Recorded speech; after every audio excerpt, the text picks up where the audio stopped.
local women leaders in Reading. So yeah, that's exciting. Thank you so much, Amy. It's great. Oh no, I think it's great. You're the chair of an elected board. That's amazing, And I think what's interesting is they didn't. And I'm not on. I just go to the meetings. I'm not a voting member or anything. I was like, yeah, Nina will do it. Yeah. Yeah, definitely. It's exciting. But they made it like, I think the last thing they said, it's only like, you don't have to write 2 sentences, but the thing is they ask you like a challenge, right? What's the, what do we need to do to keep, what needs to be done? What's your challenge to the next, or to the, to the current and next generation of women or men to continue this trend. So I think it's great. Yeah, that was great. Thank you so much. Who else are they profiling? They're asking a bunch of different people. I don't want to spoil anything. Yeah, it's not everybody wants to do it. I already asked one person, and she's like, "Oh, I like it, but I no, thank you." So they're trying to get diverse. They're just trying to get as many people from, small businesses, big businesses, government, education, things like that. So it's really interesting. They'll do what they can.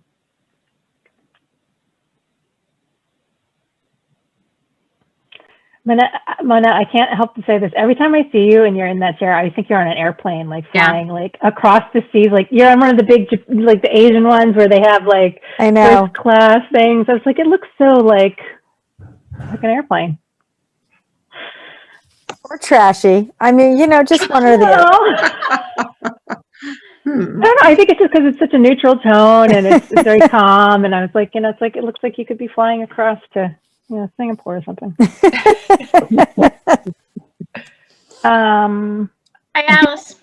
I do think we have a quorum. Yes, I think we do. So I guess we can.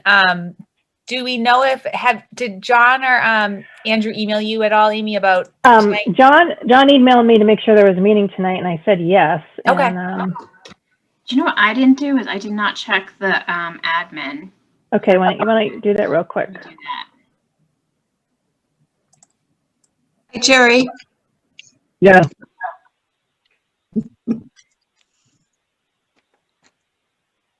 Nothing. No public comment on the admin. Okay. Okay. So yeah, we can. I guess we have a quorum though, so we can call to order. So I'm just pulling up the agenda. So I know that Catherine sent it out today. Did everyone have a chance to take a look at the minutes from February 8th? Yep. Okay. Yep. Okay. Hi, John. We're just taking a look at the minutes from February 8th. Did anyone have any changes or edits that they thought should be made?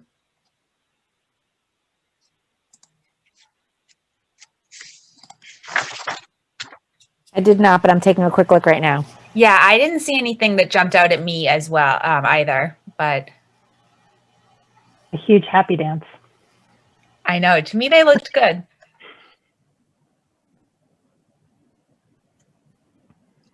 I believe Andrew's on his way, by the way. Okay, great. Okay, well, if there's no comments or additions or edits to be made to the minutes from February, do we have a motion to approve the minutes from February 8th, 2021? So moved. Second. Okay. So I'm just going to call. So Cherry? Yes. Monette? Yes. Alice? Yes. John? Yes. And I say yes as well. All right. So for public comment, it sounds like, Michelle, there was no emails that had come in, right? From That's right. There was nothing on the admin. Okay, great. So I guess we can move on. It sounds like there's no public comment tonight either. I will interject one thing though, because first of all, before we get to the EV chargers, RMLD was hoping to come, and I told them they didn't have to join until 7:10. So. Oh yeah. But I did want to report that we will have 3 weekends of cookie sales So Yay! yesterday, I didn't get a report. I wanted to check in with Monica, but I don't think there's anything going on this weekend, but there should be 2 additional cookie sales on the 21st and the 14th. I mean, the 21st and the 28th. So Great. Okay. they seemed very appreciative of having that, and just wanted to pass that along, and didn't seem to have any. I didn't get any calls yesterday saying that there were big traffic accidents or anything like that. So. Okay, great. Yeah, I was actually wondering about that because when I was looking through the minutes, I was like, oh, that was yesterday they were going to do it. So yeah, I'm glad that probably went well then. I guess no news is good news on reports from that. It was, I'm trying to think, it wasn't rain. I mean, it was just cold yesterday. It wasn't Right. particularly, yeah. That's great. Okay. And just trying to think if there's anything we can skip. I'll slowly start talking about Yeah, the so for EV the charging chargers. station. Here, let me see if I can pull up the screen with the letter. And I'll give you some history as to how, and Alice, you can speak up a little too, but let's see here. Shows 100%.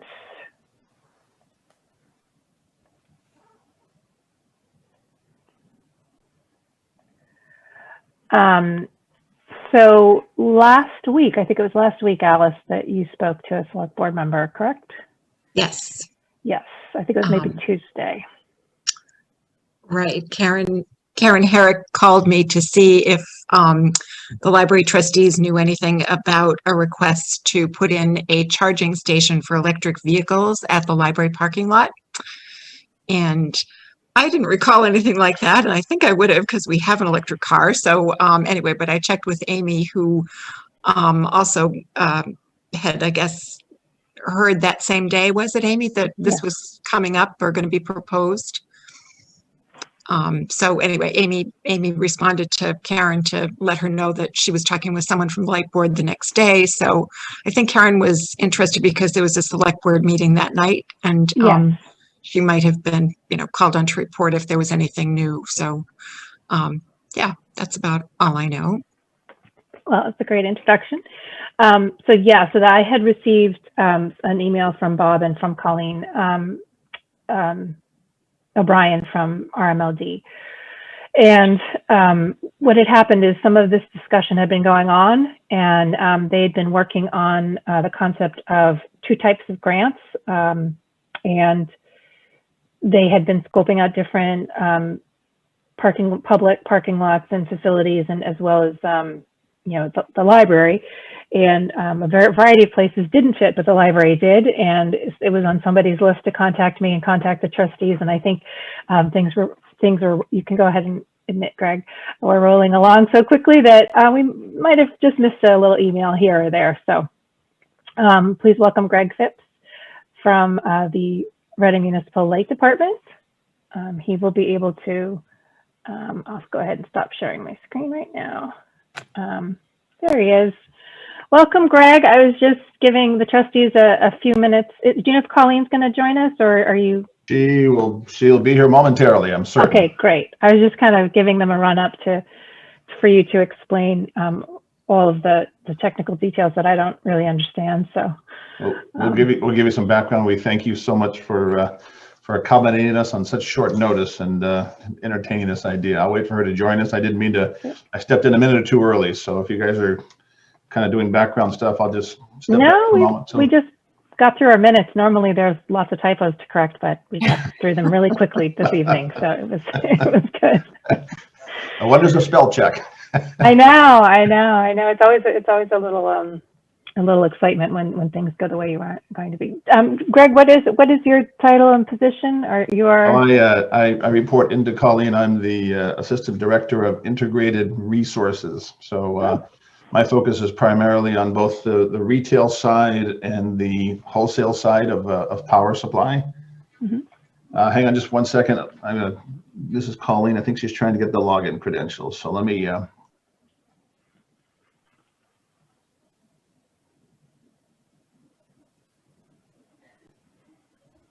I'm always amazed whenever I get presentations from the RMLD, because it suddenly sparks to me how much I take for granted the fact that when I flick a switch, there's, you know, even during a storm or whenever, that there's power, you know, and it's something I really take for granted. And you hear about all the changes that they have to make. It's pretty amazing how they take something that is so ethereal, capture it temporarily, and then redistribute it, hopefully someplace.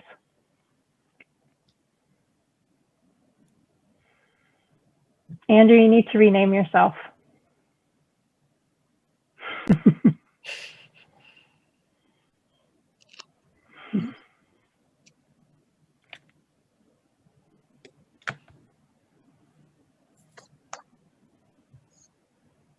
There he is.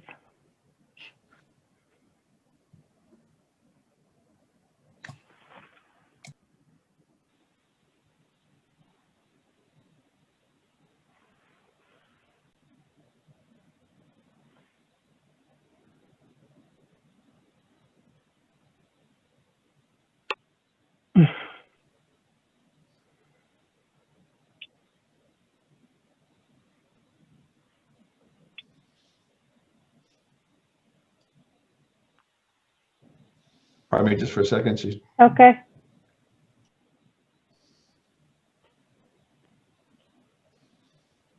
Any bets on whether there'll be more snow? None. I think it's gonna be 60 next week. Thursday. 60 tomorrow. This week, yeah. Thursday. Yeah, I know. I'm a little worried about, you know, all the plants and everything, but I mean, I don't know. I've seen it rain. I've seen it snow in early April, so. The April Fool storm. I know, right? We once had a snow day in May, Yeah. back in 1976 or 7. Yep. Wow. 77. Really? Oh, Yeah. yeah, there was a blizzard of 77. That's right. That makes sense.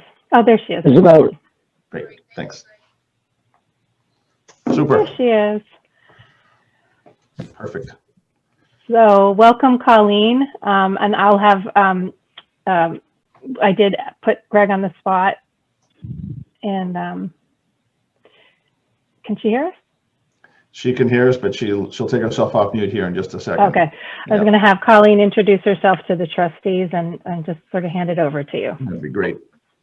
And once she gets off mute, I'll let her kind of do the big picture overview, and then I'll give you guys a little bit of detail and background and kind of bring you up to speed in terms of where we are. So once again, thank you. Go ahead, Colleen, over to you. Hi, good evening, everyone. I'm Colleen O'Brien, the General Manager from Reading Municipal Light, and you met Greg Phipps. He's our Assistant Integrated Resources Director that handles all the wholesale and retail power. And one of the programs that we're trying to work on is the Mass EV grant program. We can get into some details if you'd like, but we're working with all 4 towns to offer them a level 3 charger. Now, I know a lot of people don't use a level 3 yet, but that will be coming quite quickly with a lot of the other cars, electric cars coming down the pike. As well, that is due on March 19th. Now, we've also got level 2 charges as well. And even though that doesn't have a due date, the state feels like that grant money is going to go quite quickly. So we've been working with the parking committee from the town of Reading, and we've selected some spots that we think that both the level 3 and 2 and some of the spots where just a level 2 would work, and I'll let Greg go over those. We did ask the town, and at last week's select board, they gave us authorization contingent on the library trustees giving us approval to possibly look at the library parking lot for both a 3 and a 2. We've already had the engineers from RMLD go out with Greg and look at the electrical feasibility, so that would be all set. These level 3 charges from the state, they're only giving out 30 of them on this first round. And each one of them is up to $50,000, and that would include the charging head, all the electricity, the construction, getting everything all back and looking pristine. Each one of them can be submitted for up to 50 grand. Lots and lots of paperwork and things that we'll have to do for submitting the grant, but we just want to get permission to get the ball rolling. So I'll, if you're interested, yeah, Greg can give you the other places in Reading as well that we're looking at. Okay, Greg, do you want to do that? Yeah, be happy to. Yeah, so as Colleen mentioned, the idea here is, you know, there's growing interest and growing popularity. It's taking time for electric vehicles, and you guys are also probably aware there's some legislation in place at the state level, and for that matter at the federal level, that's going to promote and push for a faster adoption of electric vehicles, EVs, whether they be hybrid or straight plug-ins. And so what we're trying to do from the local electric utility is start putting the infrastructure in place to allow to handle this, and also to start introducing the public in terms of thinking about charging not only at their homes, their apartments, or wherever their evening sites are, but also when they're out running errands and doing that kind of stuff. And so we're piloting, we're learning together. So this will be the first few that go into each of the 4 towns in Reading, North Reading, Linfield, and so from that perspective, the sites that there's a whole bunch of factors that go into the sites. One of them, as Colleen mentioned, is the technical viability. The other ones is what we call the use case in terms of how they will be used. And the 2 different categories, as Colleen mentioned, is level 3, which is, think about that as being fast charging, where you can charge your vehicle up in less than an hour. And then there is level 2 chargers, which takes a little bit more time, typically 6 to 8 hours. But in that level 2 case, what we envision and what we plan is that when people use within the town, when they think about level 2 and level 3 chargers, they might not necessarily be trying to fill their batteries completely, but when they're in running an errand, when they're doing a drop off, etc., if they can stay plugged in for 20 minutes or a half hour or 40 minutes, particularly on a level 3 charge, they can top off, or they can add quite a bit of range and electricity into their batteries. If they're going to spend some time, several hours at a particular location, then a level 2 charger, which isn't quite as, it doesn't feed as quickly, doesn't charge as quickly, but it's a little less expensive in terms of the equipment. And so that's another an option. So we think about the technical feasibility, and then we also think about the use case. And so there were 4, we started with a list of 9 different sites that we started analyzing and looking at from the town of Reading's perspective. And we eliminated 5 of those for a variety of reasons, either accessibility, technical issues, all sorts of different things. Eventually, we'll see more and more EV chargers spread throughout the town. But right now, these are the first few that are basically, think about them as being pilot programs. And so there were 3 in the closer to the town center. One is in the downtown lot known as the CVS parking lot, which you guys are all familiar with, on Lincoln Street near the train depot. So this would actually be a street side installation more than a parking lot installation. So a little bit of variety in terms of location. And then in the parking lot next to Brandy Court is the other one.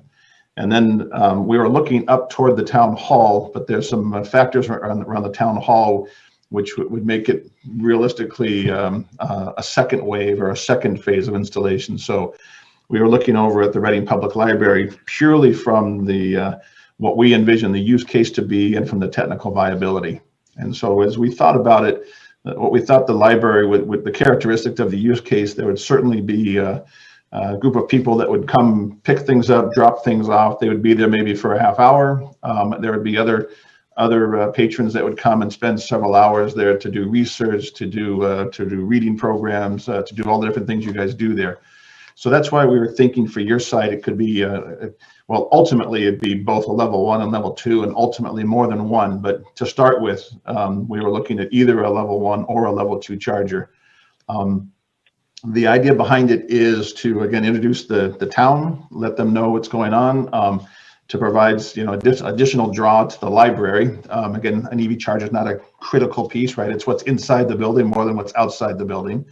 But those are the things that we were thinking about in terms of how to look at this as being a potential site. We're still very early in the discussion. As Colleen mentioned, there's technical details to work through, et cetera. And she mentioned that the grant, these are basically first quarter of 2021 grants. And so we're trying to pull our grant application together. And one of the things that we need for a grant application is the support from whoever the property owner is. The grants are, they favor municipality or town-owned properties, which is why we tried to focus more on town-owned properties as opposed to private sites. We will get to private sites, but this first wave is really town-owned properties. So that's kind of the big picture. What we're really asking tonight, and I can give you a little more background. I've got a couple pictures of what charging stations would look like. I'll walk you through some of the thoughts in terms of where we think it might go. But I want you all to realize that this is still very early in the process. That as we get a little bit deeper into it, as the grants are being awarded, which will be several months down the road, assuming that we do get grant money, and as we go into your site, we will definitely want to have a lot of input from you in terms of the particulars of where it goes, what spaces, how the charging stations look, signage, just a whole bunch of factors that are going to go into it. And so tonight's discussion is more to kind of give you a big picture overview and to ask for your support. And the support would be in the form of a letter. I don't know if that letter circulated through, but basically it's a fairly simple letter that says, hey, look, if the grant money comes through, we would be supportive. More details to follow. So that's the big picture. I'll show you some images here in a minute, but any questions so far? Okay, so Hey, Greg, can I just, yeah, sure. chime in? I know you said a level 1 and 2, but we're doing 2 and 3, right? So Yep, my apologies. the 3, no, that's level 2 and okay. 3. I do it as well. I just don't want to confuse any. So the level 3 is the DC fast charger.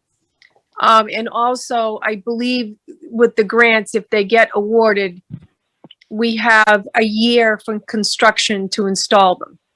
Yeah. So, we have to do bidding on the heads, we have to follow mostly just about all of the Massachusetts procurement laws in order to get the bid language all set. But all said and done, if we get the money, it's about a year, correct, Greg? Yeah, that's true. And again, that just reinforces that this is the very beginning of the process. So we're catching you guys early, but we're also trying to catch a couple of grant windows. We still have plans to do things. And we're laying out a longer term plan, but this is a unique opportunity that we want to try and capture because it'll accelerate our adoption. So Colleen's right. Level 3 are the fast chargers. Those are basically an hour or less. Level 2, we think about the use cases as being somewhere between 3 and 4 hours. You can certainly go longer. You can go shorter, but that's how we kind of think about the 2 different sites. Are you guys familiar with what these commercial charging stations look like? Do you want me to just throw a couple of quick pictures up for you? Yeah, okay, let me just do a quick, I'm gonna just do a quick share screen.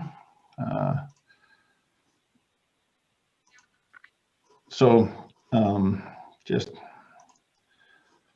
yeah, and maybe I think if I do,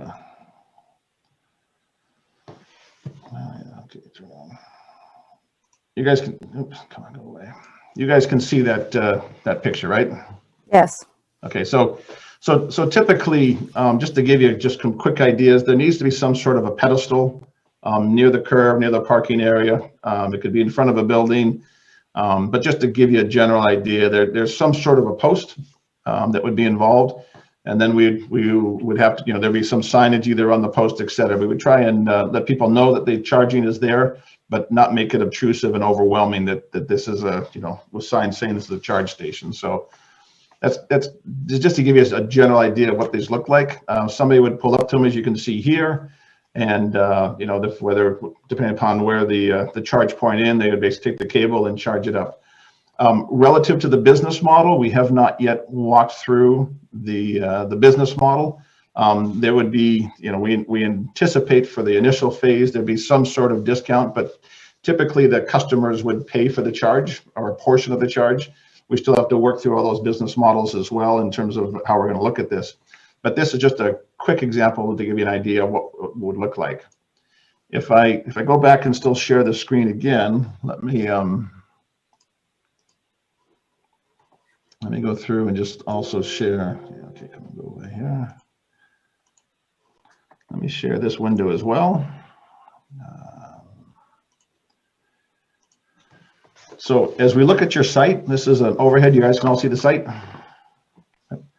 So there's the parking behind the building, and then there's the parking in front of the building. And we haven't, again, walked through the different use cases in terms of what makes sense. And so when it comes time to actually locating where the spaces would be, we would anticipate starting with at least one space. If we put a double charge head in where there's two cables coming out, there'd be two spaces. And obviously we'd want those two spaces to be adjacent to each other. So there's a thought process in terms of level 2 chargers potentially being in the back, if that's where you typically find people that come and stay for several hours. If these front areas across the front of the building are more people coming and going, and there's maybe a limit of an hour or 30 minutes or something like that, that might be an opportunity to do a level 3 charger, for example. So again, not to finalize where it is, but the concept of the library from a use case perspective is you've got a mixture of people that come and go to drop stuff off, pick stuff up, and you also have a customer set and a use case, as we call it, where people want to stay there for 3 or 4 hours at a time. And so both of those fit, the short one for the level 3 and the longer visits for the level 2. So that's kind of a big picture. We just want to kind of give you an idea of what we're thinking about. Let me stop sharing here and answer any questions. So I mean, there's a lot more details, but we just wanted to give you kind of a big overview. Does that help? Questions? I feel like when I see them in other public places that typically electronic vehicles are given prime parking. Priority parking? Yeah, historically they have, yes. Is that something that you recommend we consider? So I think in your particular site, it's not as critical because I think the people are coming to your site anyways for the purpose. The fact that the charging station is there is not the driver. The other element is typically in those commercial locations, they were driven as they were put in preferred parking locations as a perk to those with electric vehicles. Right. We will defer to where you got. There'll be a combination of looking at the cost and the some of the technical limitations, and also what you guys would prefer to have in terms of how you want to position yourself and think about the chargers. So at this point, a couple of years back or 4 or 5 years ago, that was the commonplace, but it's not as common and not as critical now. So we have more flexibility in terms of where we put them. Other questions? So a couple, John Brzezinski, by the way, in the interest of full disclosure, I've been driving 100% electric vehicle since 2014. I forget how to pump gas. So I'm, kind of on your side already here. But my experience with these, so technically I have a level 2 charger, I think, in my garage right now. But it sounds like right now you've got a couple things with these public stations is you mentioned the business model. They tend to, in my experience, they tend to be more expensive, a lot more expensive actually. But it sounds like there might be a possibility that this is subsidized to some degree when you actually put them in. Yeah, so the business model case, at the end of the day, they're going to become more and more common. And part of the reason why it's a public utility, RMLD, Ready Municipal Light, and that there'll be some grant money, it would make it more economical for us to not charge a premium, but to actually provide either a typical rate or even a discount. Again, we haven't worked through that, but in the situation that we're looking at here, we don't anticipate having to do much of a premium. Okay.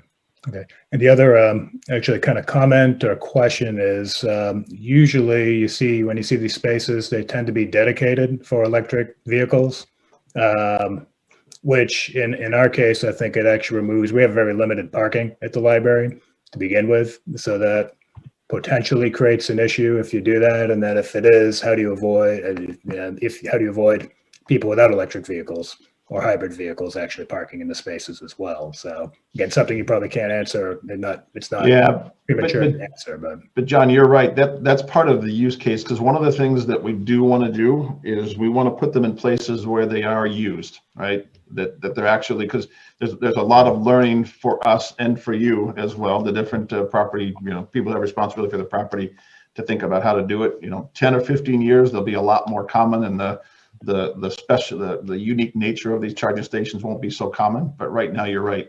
So we haven't got that part figured out in terms of limited, but typically one of the things that we want to do is to have that exclusivity, not so much in terms of location, but that it would be an electric parking space dedicated to electric charging, to the extent that that's possible.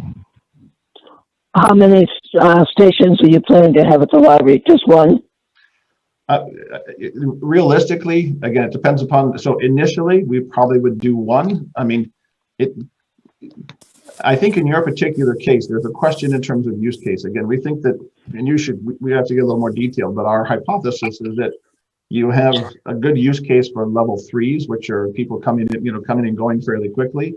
And there's a good volume of people that are there for several hours. And in that case, both a level 3 and a level 2 would be viable. So I think initially we'd probably start with one, but and whatever one we start with, the next one would be the opposite probably. That's probably what would happen. So we don't know all those details yet, but that's the idea. Okay, Greg, thank you. can I ask a question, Greg? Do you, when reviewing the grant language, it doesn't have to be a dual head. So if we put in a level 3, it can be a single level 3 That's and correct. a single level 2. Okay. Yeah. The ones that we have at RMLD are both, the ones that we got for the grant are both dual heads. So Yeah. it takes up 2 spaces. So we could do, if they wanted to try to, like I said, there's only 30 level 3 in the entire state. So the fact that, we're going to try to write up all of the grants so that they're all winners. But if we don't get a level 3, we're sure to hope to get a level 2. We'd probably want to pick spaces there so that if we ever wanted to expand that it's beside it. So it's not taken up as a space right now, but as more people buy them, you're going to want more. So we could set up the electric underground when we do the construction so that it's stubbed in order for future facilitation to add more. Exactly right, Colleen. But Yeah, if we went, but if we went for a 1, a 3, and a 2, at the end of the day, you should probably look at 4 spaces. But if we did it just 1 each, then you'd be 2 spaces right now. But you'd want to set aside 4, I guess, for the future. Colleen's right. One of the decisions, not for tonight, but when we get further down the road in terms of choosing actual spaces, is to think about the ability to expand. So the adjacent space, whether it's a parallel configuration or whether it's a side-by-side configuration, but we'll want to think later on about spaces where it'll be logical and easy to set up the adjacent space to be electric charger as well. The work that we're going to do from the utility perspective is going to be thinking about how to set it up so that as we add, and we'll go, whether it's 2 or 3, or we're not, we'll figure out exactly how far we go in terms of the initial setup right now, but we are trying to put the cabling and all the underground utilities type stuff to be able to expand without having to tear stuff up as we add stuff down the road. So we're trying to find that balance, and that's part of the training as well. But to answer your question, we'll probably start with 1 space and then add and think about that as well. Does that help? John, any other experiences or thoughts that as an experienced charger? No, go ahead, sorry.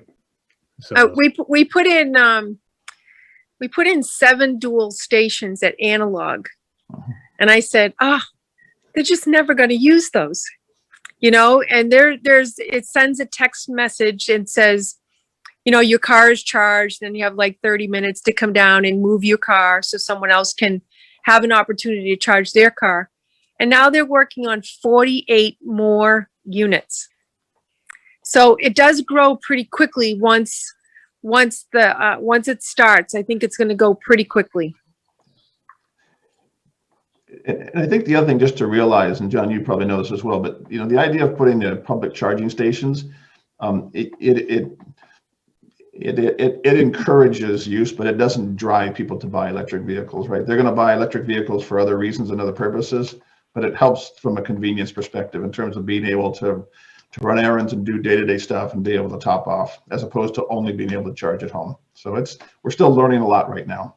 So tonight is just kind of big picture overview. Happy to answer a few more questions, but the reason why we wanted to try and capture you, and thank you, Amy, for organizing us to be able to even be here tonight. Thank you. But we're looking to see if you guys would be open to the idea of potentially putting chargers here. Realistically, it'll be the end of this year, early next year, realistically, if everything comes together. And then if that's the case, would you be willing to provide a letter of support for us as well? So that's kind of where we are. Happy to answer more questions, but we didn't want to dominate your evening tonight. We just wanted to give you an update and say thank you for the opportunity. Greg, one more question, if you don't mind. So if they give us authorization to go forward so that we can prepare these grants for submittal, is there any penalty for changing the mind, right? Oh, no. Yeah, you're not making a commitment, right? Right. So at the end of the day, we've got to get through a bunch of hoops to get approved. And then there's which one do we accept? So we're, as Colleen mentioned, we're casting a fairly broad net. And one of the nice things about being Ready Municipal Light serving 4 towns is that we can have a half a dozen possibilities, which makes our grant a stronger grant application to be considered. And they're going to allocate money as they're going to allocate money. As Colleen said, that there's a limited funds. These funds actually came from the VW Dieselgate. So this is part of the penalty from VW Dieselgate that's providing these funds. That's where the funds are coming from, just so you guys know. So then, Greg, that means that you at the Light Department will decide in the end where they go. It isn't that the designated one for the library would be accepted. So it depends upon what comes back with the grant. The grant, so we're going to submit 4 sites with the grant application for these 2 grants that are coming in, and the reviewers could basically say, all 4 are fine, go forward, and here's $200,000, or they can say, hey, look, here's $50,000, pick your best one, or they can say, hey, look, we're looking at our whole mix of let's take the level 3, for example, of 30, and they say, hey, look, we've got a nice mix, but we're looking for a library, so we're going to allocate, we want you to do the library allocation.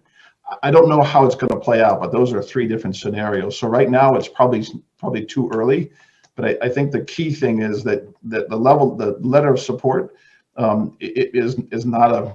it's a level of support, and that we'd like to have one here. If you absolutely don't want one here, then that's right now, right? Because eventually you're going to want 1, 2, 3, 4. But if the timing's not right, that's not a problem. But there's no guarantee that we'll get the money, and there's no guarantee we'll be able to do it next year. But down the road, when the timing is good for you, we would love to put several chargers in. Does that answer your question? Yeah. Can I add a little bit about the economics to think about? Please. So, for example, the reason why they're giving us $50,000 for a level 3 charger is because they are very, very expensive. And that would cover the majority of the costs. If Reading Light were to just take, funds from the ratepayers and start to build an infrastructure of electric vehicles, as Greg said earlier, because this would come in as grant fund money, it allows us on a rate of return to look at the kilowatt hour charge to be a lot less or subsidized, because we'd probably look at all of our charges and try to use that as a case of making sure that those assets are actually producing, and whether they're going to be 0 rate of return at the end of the day in order to build the infrastructure. But to get some free money up front to get jump started is pretty important. And the criteria, they really do focus on accessibility, visibility, and community. So I think the state would say, well, if you had public land that was right off of 495 or right off of 95, that would probably be 5 stars. And then as you migrate downtown or to a library or something like that, and you can still meet those criteria, we feel like the way we write this, it has a very good chance of winning. So like in Wilmington, we're looking at Yentl Park. Now, that park has, I believe, a brand new turf field that they put in. They have a lot of community parties there and gatherings. There's lots of sports. There might even be a summertime little vending shack.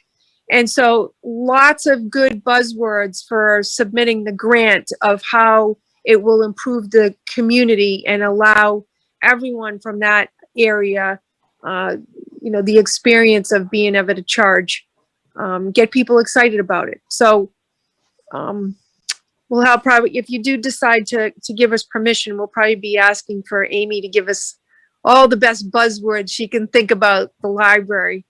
But to answer your other question is, you can select where you want it. I mean, we can tell you, we'll bring the electrical engineers back down and we can say, hey, over here is a little bit better. It might be a little cheaper for, trenching. But I think for most part, anywhere where you think it would work best for your business operation, I think we can work with.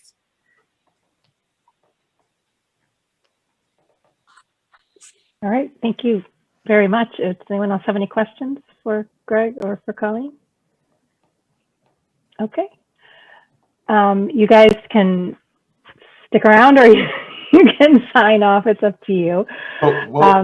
We'll let you guys deliberate and digest and just let us know. And we appreciate in advance any support and the timing of your support. So great. We're obviously, we're kind of excited about this stuff. So, and John, you're already, Yeah. You're driving, so it's good. Right. So Amy, Right. if you could get an authorization, it would dovetail into the selectmen's, and we would just need it, I think, for submission by March 19th, if that's something you want to go forward. But thank you so much for having us. It was nice to meet everybody, and It's nice to meet Greg you. and I are available at any time. Amy, if you want to just give us a call, if more questions come up, we're more than happy to help. 100%, and it's always great to talk to you. Okay. Thank you guys Bye. so much. Thank you. For coming. All right. Thank you. So I'm now sharing the letter. Cherry, it is in the packet. And this was drafted by Colleen, pretty much. So it's for mass EVIP grants for EV chargers, and those are the two types, the direct current fast charging and then grant, and then there's a public access charging grant. So there's two specific grants, one for the level 2, one for the level 3. And this is just a letter of support saying that we support the that you support the application, and that this is working with the town of Reading. We're not sort of out here by ourselves, but it is to encourage energy efficient and environmentally friendly modes of transportation. So that is the document that has been placed before you, and you can have a discussion and vote to accept it and support it or not. I'll let Nina take it away. Okay, thank you. Yeah, so what do people think, I guess, based on the letter and what we've heard? What are some thoughts? I think it seems like a really good idea, and I think we should support it. Yeah, I agree, Chari. I mean, I think that it seems like, it sounds like something great for the library to get behind, I think, and I'm sure the need will only grow moving forward from what I can imagine. I saw something in the paper today that I think the state of Massachusetts is saying that after 2030, they're not going to allow gasoline cars to be sold. So I think a lot of places are saying the same thing. So it seems that we're heading that direction and faster, I think, than we might have thought just a couple of years ago. Mm-hmm. Yeah, I agree. I think it's the way of the future. There's no stopping it at this point. Mm-hmm. Yep, it's inevitable. Yeah, it's a good thing. Mm-hmm. Yes, I'm not saying that's a bad thing. Right. Right.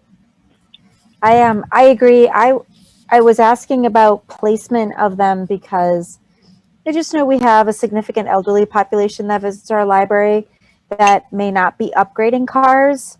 And I just want to stay sensitive to maintaining some close spots for them that are not handicap spots, but still close spots, just for ease of walking in and out.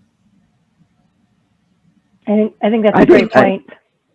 I think everything at the library, I think wherever we put them, if they're going to be tapping into the electricity at the library in any way, it doesn't really matter where we put them. Everything is pretty close there.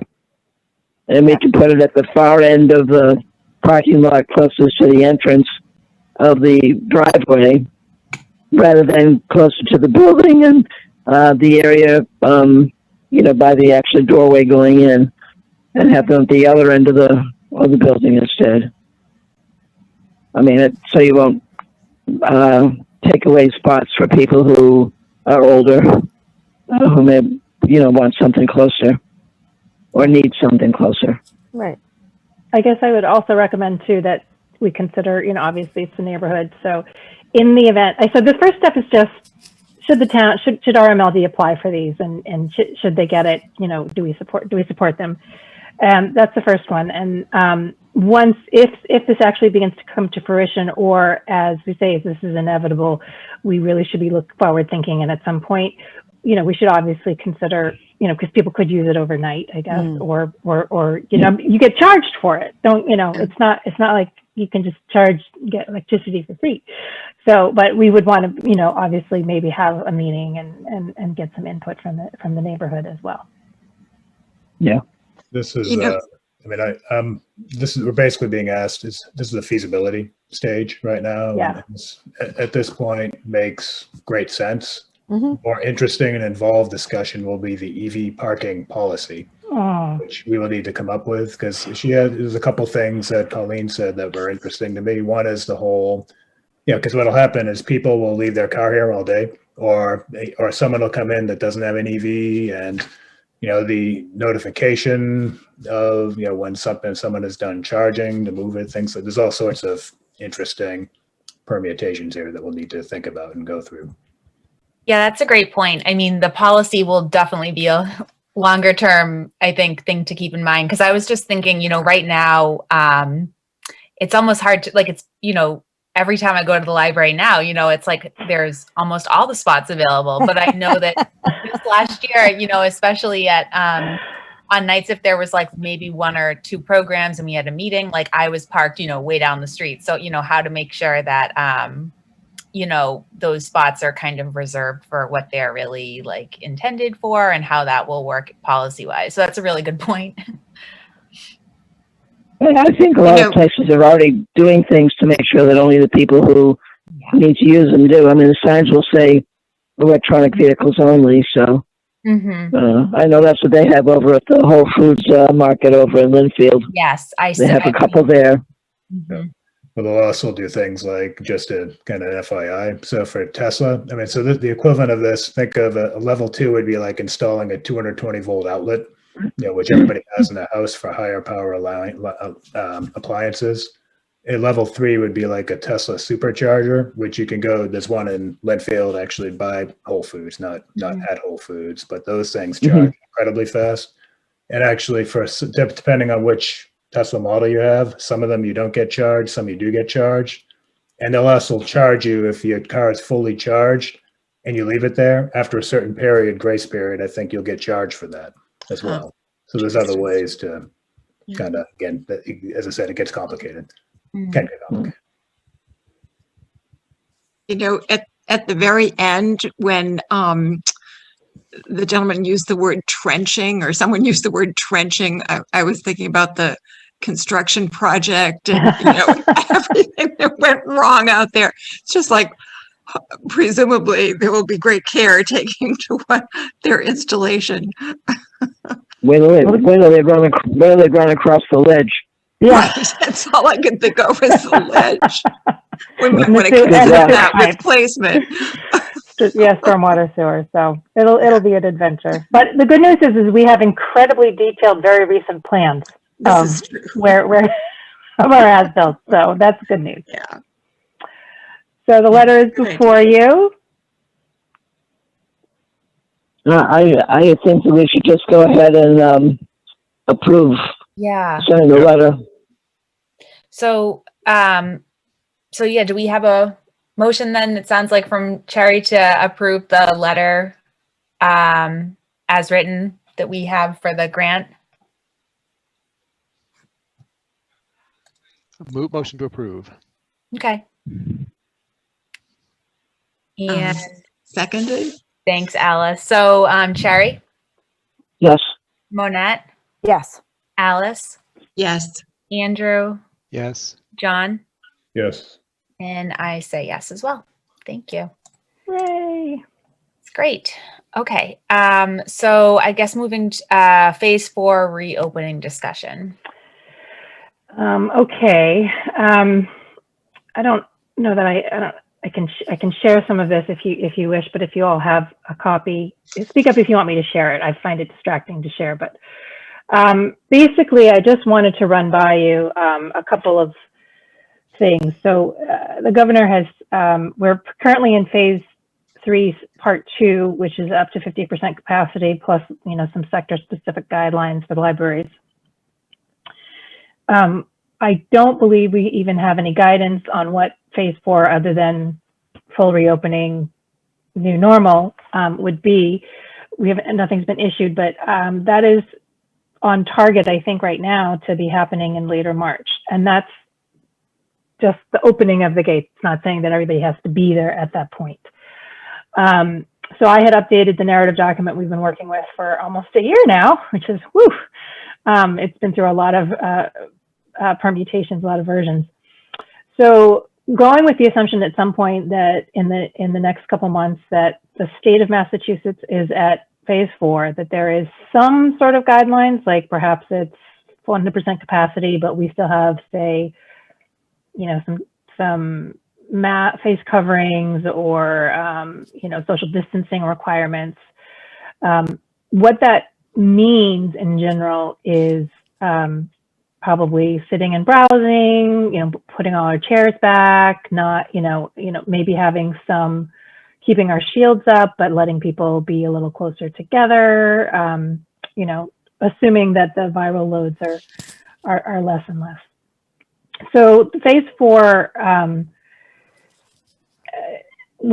thinking about this, I'm not sure that the library could jump into doing a full phase 4. So I proposed kind of a 2-part version. And the first part would be limited in that it would extend perhaps the capacities.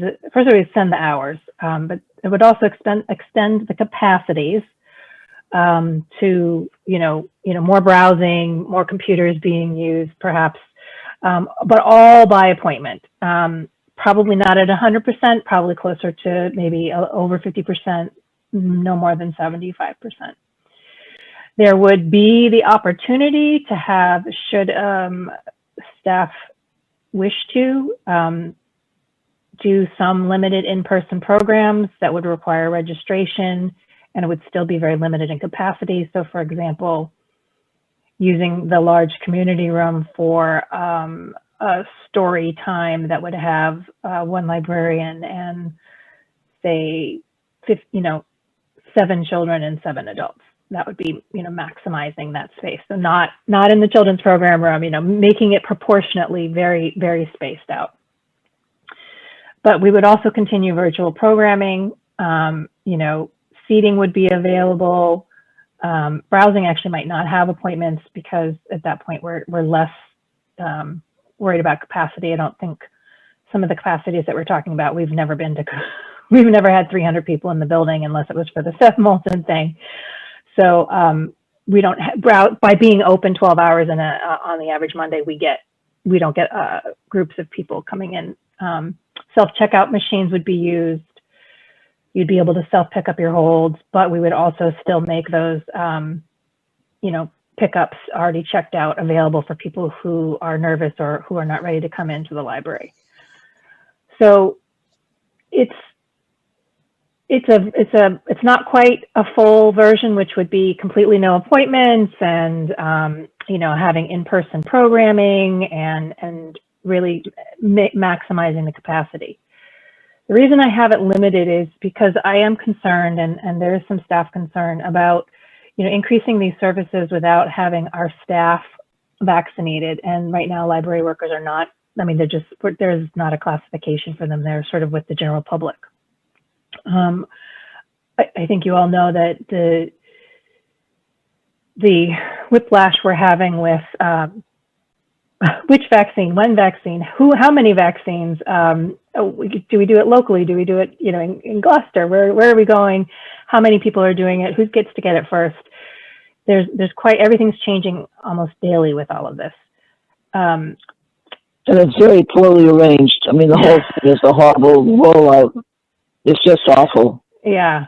Well, I guess thinking about that, well, optimistically, we could think that everybody in Massachusetts who wants a vaccine would be vaccinated by, before summer reading programs start. I'm not sure that that's very realistic. So I think in view of the health of our staff, I think for our staff to work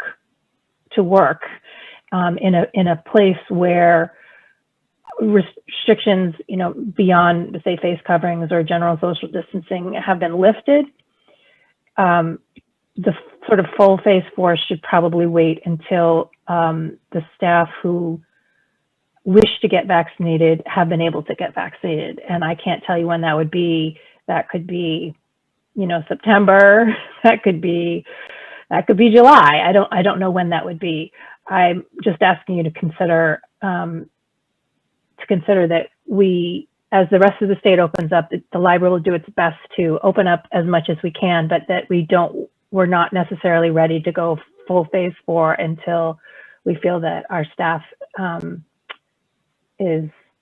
been vaccinated, should they wish to. So that's just what I wanted to talk to you about and see if you had any feedback or direction. Amy, I just have a question. What is the town manager saying about town employees?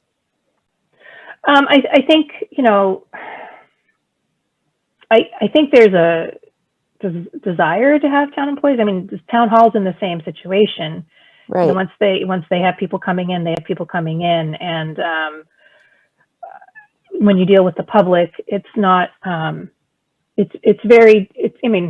guess, but everybody needs to get vaccinated. That's the problem, I'm thinking the kids working at the grocery store should be vaccinated. People spend a little bit longer at the library, especially if they're doing programs or if they're sitting around, reading or browsing the newspaper. Mm-hmm. So I think that's a little different in town hall. Generally, it's transactional. You come and pay your taxes. You come and register to vote. You register your dogs. Maybe you get a permit. Sometimes they're longer, but there's not a lot of sort of soft seating at town hall to kind of hang out. I'd be more curious about how they're going to handle the Pleasant Street Center. That might be a better model. Although many of the people who work there are already, I think the social worker and caseworker are probably frontline workers, so they may already have been vaccinated. Does that answer your question? Yeah, I just was looking for context. Yeah, the context is hurry up and wait, I think. Yeah. Well, also, town hall is not open to the public in any way. Isn't that right? Aren't they still closed? They're doing by appointment. Oh, all right. Didn't realize. They are by appointment. Yep, they are. I believe they are by appointment, but so the doors are technically locked, but you can call and be let in. So. And Amy, do you know, so is town hall holding off as well on progressing with their opening until they have more information on when their staff can be vaccinated? Is it kind of a similar situation as the library? I don't know if it's specifically about the vaccination, but I do think that it has to do with controlling the amount of public in there, because town hall is particularly squirrely, and it's actually difficult to social distance when you're passing people in a hallway. We don't have that problem at the library. So I think, so the inference from that I would infer that it is about health and safety, particularly of the staff who are in there all day long. And there, I believe they still have some people that are, some spaces, because they have small work areas that are not, like staff are working on shifts, like someone works Monday, Tuesday, someone works Wednesday, Thursday, or something like that. So. There's no, I mean, you don't have to take any action here. And if you ever want to speak to me privately, I guess I just wanted to update you, I guess, more than anything else, and let you know this is the direction that we're headed in, with, unless I'm otherwise told otherwise, that we do want to keep, you know, we want to keep browsing. The browsing is back. It's going really well.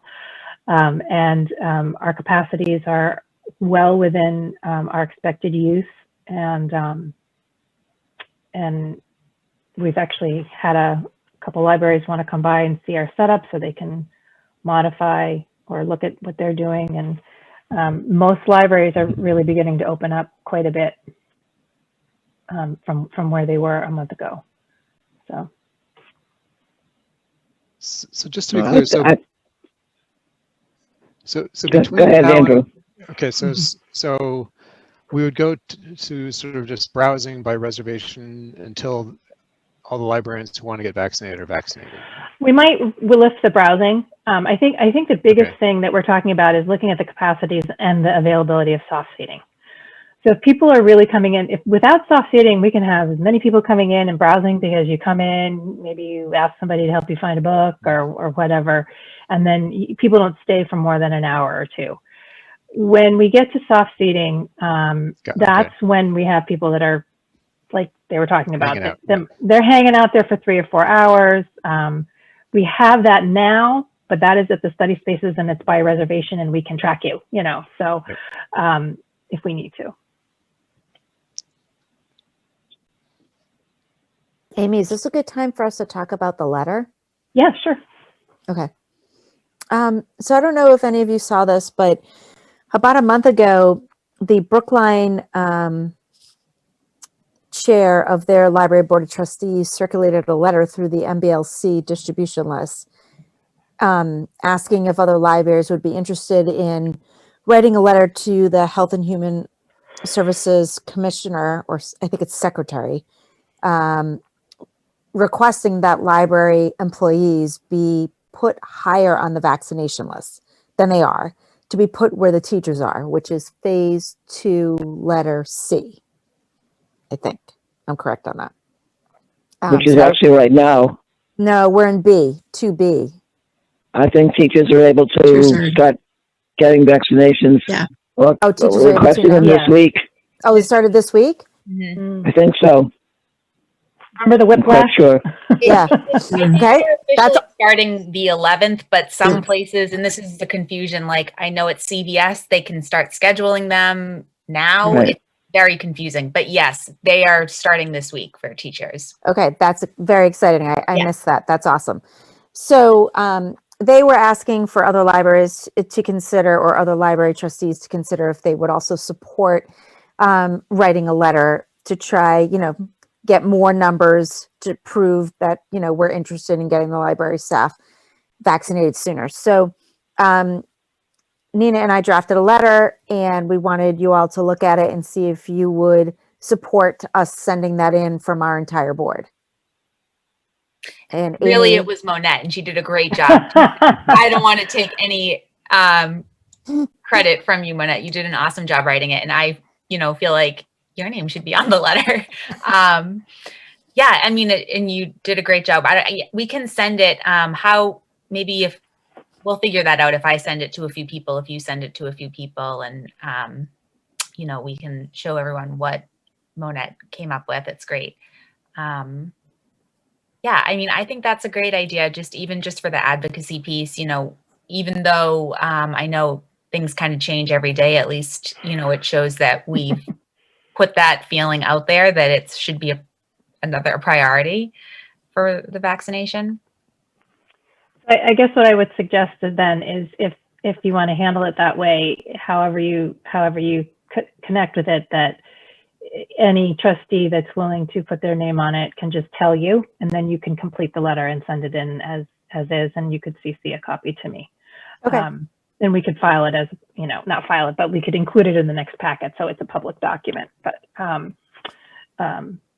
and it would, if that's the case, you could probably just send it to everyone, Nina, and then everyone can just say yes or no, whether they would like to sign it or not, have their name put on it. Okay. Okay. Because that way it becomes public and you're not trying to hide anything anyway. And Yeah. Right. Yeah. so, maybe that would be the best way to handle it. And, Sure. and then we'll get it sent. Great. Okay. So yeah, I'll send it to everyone. And I thank you, Monette, for doing that. It really was great. You're welcome. Yeah. Okay. Any discussions or questions about phase 4 or whatever the new normal is? I can't picture it. I'm trying to picture having story time. I'm trying to picture having a meeting room with 60 people in it and an author. But I can't picture it. But I know it'll happen. But I would like to share too. The other day when I was down on the greeter desk, I had a gentleman come in and for browsing and came in, my name, I checked him in, and he's like, and his mask on, everything is, I just got my vaccine, I'm ready to browse. I was like, you go. So he was so excited. Like it was like a new lease on life. And it was actually quite nice to see. And someone who probably had a little apprehension before about coming in, feeling a lot more comfortable. So I really appreciated that and want to share that with you. That's great. Okay. So yeah, I will send that out to everyone. I can do that tonight. And you guys can let me know what you think. If you would like, your name on the letter, we can do it that way. Yeah. So again, thanks, Monette. Okay. So for moving on to the financial update. Yep. Not a tremendous amount to report here. We're doing very well with salaries. There's the only thing I'd like to add to the written report is, let's see here. We did receive, it's normally I receive a communication about this, but I opened up the account and we received the first bunch of state aid. So we received $20,240 in state aid. They do a direct to wire deposit. This is the first of two. The first one is usually a little bigger than the second one. It will probably be on target to be about the same amount as last year. Also, I believe I did send out an email to everyone that all the libraries in Noble received either full certification or certification with waivers. So we're very relieved at that and very appreciative. And hopefully we'll be able to help out our neighbors as much as we can during this time. Other than that, I want to thank Cherry for her donation in honor of Lorraine Berry. That's always nice. It's something that Cherry does regularly when we have a departing staff member, and it's much appreciated. And it means a lot. So thank you, Cherry, for that. I also wanted to mention at this point in the financial, we've gotten a contact from North Shore Bank. All the names are very similar: North Shore Bank, Northern Bank, TD Bank North. I believe it's the North Shore Bank. And there is going to be a donation, and I believe it was $1,000. I have to get a little more information from what it is. It sounded like it was one of these where Eugene's to Work Day and you pay money and then they pick a place to donate it to, and they picked the Reading Public Library. So I'd like to arrange to have, somebody from the trustees or anybody from, I don't know. Normally I'd say all of you come in and have your picture taken with this great big check, but we'll work on that. I'll reach out to Nina and perhaps we can coordinate something. It sounds like it's just an open gift, which is what we like, with no restrictions or caveats. So it's something we can be appreciative to and thinking about how we might want to spend that. Any other questions about the financials?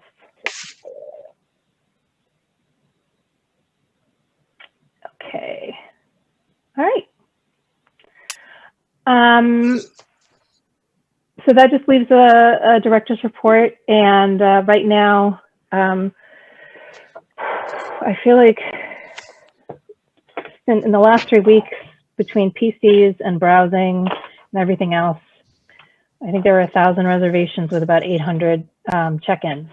So we're doing pretty well. I mean, it's not our normal numbers.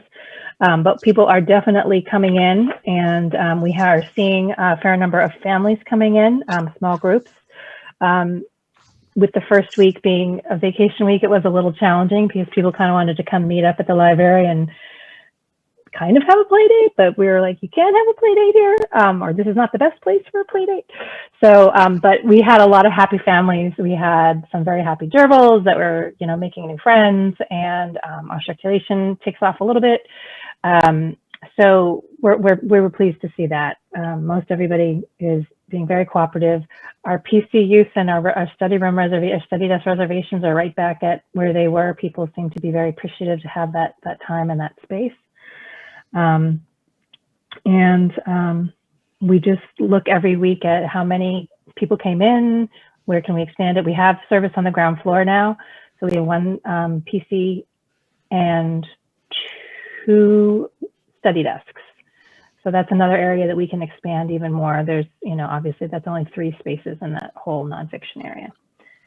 And then I just wanted to give you a snapshot. I wanted to kind of get back to some normalcy of everything that's going on. The new virtual meeting room is active and the staff have been trained. Michelle, have we had any takers on that yet? Nope. Okay. Well, it's out there and it's available for use. So we're actually, one of the things Michelle mentioned was reaching out to some of the groups that normally rent the meeting room. So, you know, maybe Understanding Disabilities, or, you know, some of the other groups that commonly would use the meeting room, and see if they would like to, you know, if they would need to use the virtual meeting room for more than 40 minutes or whatever the basic free Zoom is. We're working on our website and social media accounts to make sure they're more accessible. I think this is something that's come up recently about vision and audio, making sure that they're accessible, ADA compliant. We have a new thing called binge boxes, which we're really excited about. I think Jamie was a big piece of this, our collection services. Basically, it's just, you know, take the whole bag home, throw them in your DVD player, and you can watch all weekend. So that was pretty exciting. It's a great way for some of our video junkies to curate and collect and share packages of what they think go together. I was just, and I always am astounded. There were 74 programs this month. In February. It's a 28-day month. You tell me how they got 74 programs in there. That is sort of like I mean, some of these were probably recorded pajama times on you know, Instagram or something like that. But, you know, between our weekend wonder bags, our online story times, our, you know, the Pulse of Writing, all of the programs that we do, that was really, that's an incredibly busy month. So just always so proud of our public services staff for getting out there and being really creative. One of the other initiatives we're working on as part of our new strategic plan, which is to be that civic hub, to be sort of the central, you know, networking of the community, is to make sure we're getting our librarians out into the community. So Susan Beauregard is now liaising with the Reading Coalition for Prevention and Support, which is formerly the RCASA. Lisa Racine has been attending the HRAC meetings. I've been going to those as well. And so she's very interested to see how she can provide support and assistance for them. Melissa Selden, who is another new librarian, she joined us last August, is working with Dementia Friendly Reading. And Michelle Filial is weaving her way into the coalition of us, who has a very strong online presence. It's one of the private diversity groups. So as we continue on, you know, we're trying to get people involved and, you know, sitting on boards or at least liaison and attending meetings, and that will help us. Then they come back and they report what's going on, and then we can help make all the connections, whether it's health and wellness or, you know, civic engagement or social justice, and then we'll be able to make those connections. So that's, we're kind of rolling that out and challenging each of our staff members to find something that they're interested in, but also that they feel they can bring closer to the Reading community. The weekend wonder bags just ended. They did it since August. They did 1,583 weekend wonder bags, went home. that was supported by the Friends of the Reading Public Library, and it was just super out of this world. If you didn't get a chance to see them, they're amazing. You go on and watch one of our librarians do the activity, and then you come pick one up at the library. And we already have people complaining that they're no longer available. And the teen book boxes is something new, and that is something that Susan and Renee have cooked up for the teens, and it reaches both kids. There's a quote from a teen participant, but we've also gotten comments from parents who were very appreciative of how of engaging the teenagers.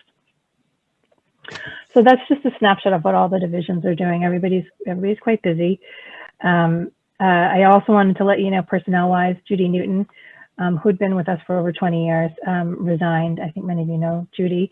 On February 12th, she had some health concerns, and so it was a little bit it wasn't unexpected. It was just we knew it was coming, and she had hoped to stay on a little bit longer. But we wish her really, really well, and this is now like the umpteenth something when it's not COVID anymore. We're going to have the biggest party ever to say how much we love all the people who have been working with us. We are currently seeking a part-time, less than 20-hour a week library associate, and that would work both, definitely work at borrower services, and may take some hours to some of Judy's hours. Other than that, I just gave you another snapshot, a list of some of the professional development that people are going on, taking on. I think it just provides a nice, diversity of what's going on. Everything from, Regis Advisory on Westerns to public health collaborations with libraries. There's a lot going on. I do think that the library has been very, we're trying to find ways to assist with the physical and mental health of our community. I think it's one of the things we hear in, public safety. We hear it from teachers and parents. We hear it from all sorts of areas. Connecting people with reliable health and safety and support organizations is something that we really want to focus on at some point, this year. But we also want to make sure that we do it with grace and integrity. So it's not something you can just jump into. So if you have any thoughts or ideas on how we can better support the community that way, we'd greatly appreciate it. That's it for the month of February. I don't know where it went, but. I know it's kind of a fast month, but it sounds like things have been really busy. So, yeah. So is there, yeah, sorry, go ahead, Jerry. I was just going to make a quick comment. I was looking at the Boston Globe yesterday, and I noticed that there's a library that's that's loaning out snowshoes. Oh, yeah. As part of all over that. That is very cool. I didn't know whether we wanted to do sporting equipment. I believe we have croquet sets. Yes, we do. We have 10. So maybe next year snowshoes. It's a great time to look for a sale. I'll tell you that. It is we'll start exactly. looking. I think at this point. Go ahead. No, I think it's something that people can do locally. With skis, for example, which first of all they're wicked expensive, but you also have to go someplace to do it. But you can use snowshoes on the town properties all over the place. So, or in your backyard for that matter. So, might not be a bad idea. I don't know. Just tossing it out. I think collaborations with Walkable Reading and the Trails Committee would be, exactly. We could probably do something like that. And I think looking forward to next year, I was going to say the biggest thing that as our library of things, it does grow, and it is getting, people do like the things that we have in it, is the storage. Yes, I'm sure that's true. So maybe we need an addition. I know, we need an addition to our library things. The ukuleles are right next to the snowshoes, and the power drill is on the left behind, the sewing machine. So, but I think that those are the things that are going to, continue to serve us well going forward. And, we'll find a way to make that. I had one piece of new business unless there's anything else. Okay. No, go ahead, Amy. Well, and actually, I actually wanted to make sure Monette was here because recently the Burlington Library had held a food drive, and then it was like one day or two, or I can't remember which days it was, and then they basically had the collection things outside of the library, and they were working with the food pantry, and they took everything over. I didn't know whether our librarians were very interested and excited about that. I said, well, let's wait and see if the food pantry actually needs anything. And I know you work with them. So I didn't know if you wanted to reach out and see, we could do a community service day or a community service week. Now that we've had the Girl Scouts here, maybe in April we do something else that's, more, something else, but that would involve collecting things, which would require permission from the trustees. But also I don't want to collect things for a group that, that's, if they don't need it. So I guess I just open the floor up to that. I think it's a great idea to do that. And I can't imagine if the food pantry would say no. I would imagine there must be a lot. I would imagine there are more people who are using it than there were a year ago. Mm-hmm. Definitely. I mean, yeah. So if they wanted to give a list of things that they're really in need of, I know that they probably have, things that they need more of. So, they could definitely pass that on. I think that's a great idea. And then sometimes the things they need are actually not necessarily food. I think they give other kinds of things too. I mean, paper towels, toilet paper, dishwashing stuff, that sort of stuff. Yeah. Yeah, I'm happy to. I'm there on Friday, so I'm happy to talk to the director and assess what the biggest need is at this point in time. And if you're thinking, more April, then we kind of wait and see what the biggest need is at that time. Right. I know the Catholic Church has just completed a 2-week laundry detergent drive. Okay. So the drives that specifically target something are the ones that are the most helpful. Perfect. I think if you want to, if the board is open to incorporating this, we, I don't know, I think that there's anywhere from 30 in the morning to another 70 to 80 people picking up materials. That's not including our browsers. So we do have a lot of, it's not full all the time, but there's a steady stream of people, especially on those long, 10 to 8 days, that if we did it for a week or so, bring it, and John, I'm sure John and Linda would help us bring things out and bring it in and collect and stockpile. So if you would want to do that, we could wait until the April meeting, or you could sort of give a blanket okay now, and we'll just work on it and let you know how it turns out.